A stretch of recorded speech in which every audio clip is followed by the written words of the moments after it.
Hello everyone. Thank you, Own It Davis, for having me on this panel. I know we're doing it virtual this time, so I'm just very happy to be a part of this and to connect with all of you.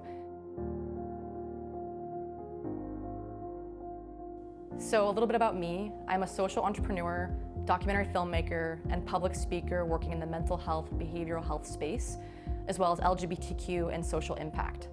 More specifically, I'm the founder and CEO of The Giving Gallery, which is an online art platform that sells art to support partnered mental health nonprofits. And I also work as a research specialist for the Center for Applied Research Solutions, working across state and federal grants supporting mental health and behavioral health grantees. And as a documentary filmmaker, I specialize in making short documentary films to promote youth mental health programs, specifically youth psychosis, schizophrenia, suicide prevention, and LGBTQ awareness in the mental health space. I'm actually working on a documentary film right now on a tiny home building project in Oroville, California. The Camp Fire, or Paradise Fire as some know it, occurred in November 2018, and really trying to help raise awareness about tiny home living and rebuilding the lives of those who have lost their home to a natural disaster like a wildfire. And then as a public speaker, I'm really passionate about promoting mental health awareness, reducing stigma, how do you recover, how do you find inspiration, and what are those innovations out there? What are those lessons learned? And particularly thinking about strength-based mindsets and how we can be there for each other and think innovatively and creatively about outlets, coping, and really how we can share stories about what we're all going through. And really my passion for mental health began with my own story of going through the psychiatric hospital system and learning from the inside out how the system works as a patient. And when I was discharged from the hospital, I re-entered college, I graduated from UC Davis, and I kind of got myself back up on my feet. And then I decided to dedicate the rest of my life to mental health, behavioral health, and social impact causes. And then what do I do outside of my work? I love mountain biking, rock climbing, snowboarding, scuba diving. I love technology, and I'm a total gearhead, so I love tinkering with different tools and technology.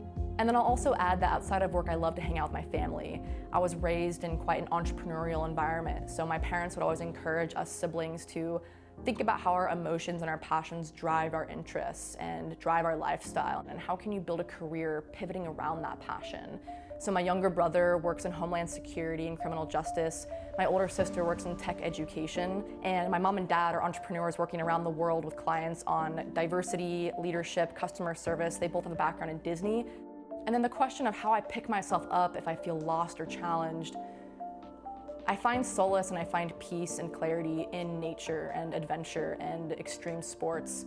I grew up as a competitive athlete, so I think that a big outlet for me when I feel lost or challenged is to harness and channel that feeling of frustration or sadness or doubt into a physical exercise and into nature where I get perspective and can see it and feel it kind of connect in a more global, holistic way.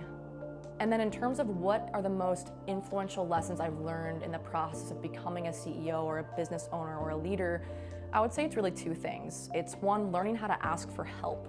Learning how asking for help is a sign of strength. It's a sign of knowing that we are stronger in numbers and stronger in our individual strengths and skill sets. We can't do it all. So to let go of that control or that perfectionism.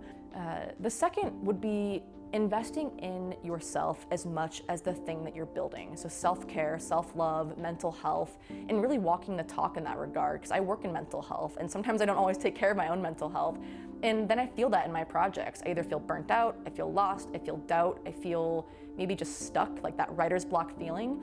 And so knowing when to stop, knowing when to clock off, and knowing when to invest in yourself as a form of investing in your project or in your idea. And then the question of, is there a woman in my life who I look up to? And my answer to that is my mom. She is a total doer and dreamer. And I learn a lot from my mom in terms of thinking big, dreaming big, and then what is the thing you need to do next to really get you there? So thinking of that action. I think the biggest risk I ever took was coming out with my story.